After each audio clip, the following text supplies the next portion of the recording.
This is Get Your Kids Back Now. This show is dedicated to keeping families together and to fighting the tyranny of CPS and DCFS social workers. A secondary purpose of this show is to educate parents and relatives and to show them, or at least tell them where to go to get the necessary information for their fight. The final purpose of the show is to remind the people that change can be effectuated at the ballot box, at the state and federal levels. So let us unite, vote, and elect those who will make the necessary changes. Good morning, you're on with Attorney Vince Davis. Did you have a story to tell or a question to ask? I have a question to ask. Go ahead. Okay, so I have a CPS case, and I'm just wondering in regards to housing vouchers and what I've done everything that CPS wanted me to do. I've been to an inpatient program. I'm also in another program, and I'm not understanding why they're not willing to help me with housing to reunify with my daughter, because I was supposed to go home to her father's house, but his mother is not allowing me to do that. So I feel like I deserve to have them help me reunify with my daughter, and at this moment I don't have any income or job because of the program I'm doing, but I've been clean and sober for almost 6 months, and they're trying to say it's because I'm not in the reunification phase, because we did get her back in 45 days, but she still is a ward of the court. So I'm wondering if there's any, I don't really understand why I'm not a good candidate for a housing voucher to them. You know, that's a very good... What I can do about this to fight for that? That's a very good question. What state are you in? I'm in California. Okay. In San Mateo County. Okay, so let me tell you a quick story that I think may answer your question. Okay. What I think you should do is you and your attorney should review Welfare and Institutions Code in California, WIC, sections 16,500, etc. Many years ago, I represented Can you repeat that?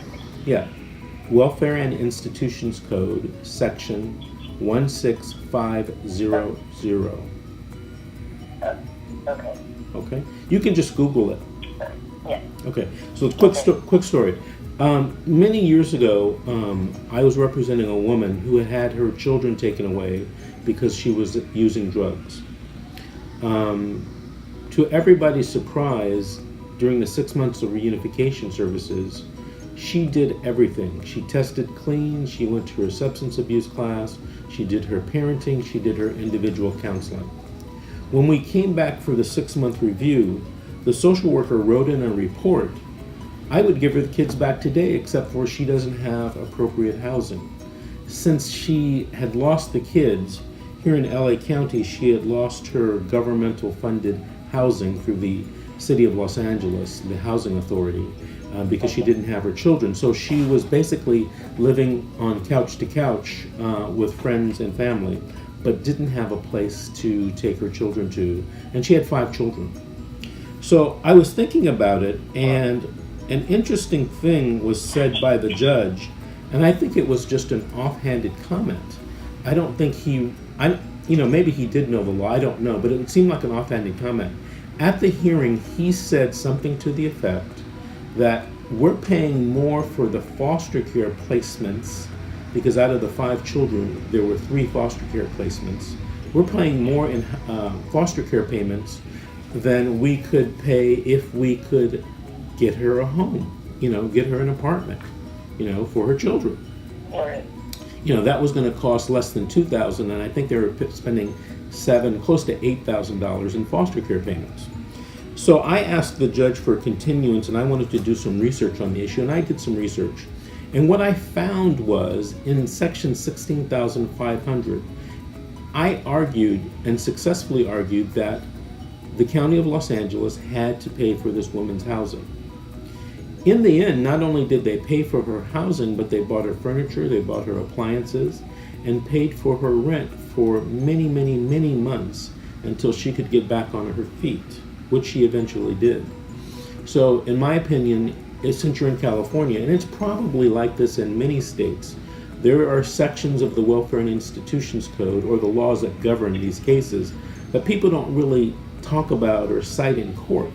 But if you look in section 16,500, you will find you will find laws that will support the idea that you should be given housing to keep your children in a safe place.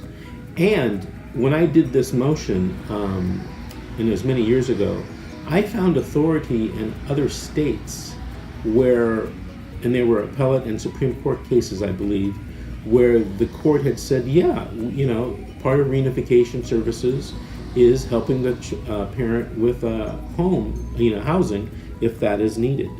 Because when you really think about it, keeping the children in foster care is way far more expensive than helping somebody with their rent every month.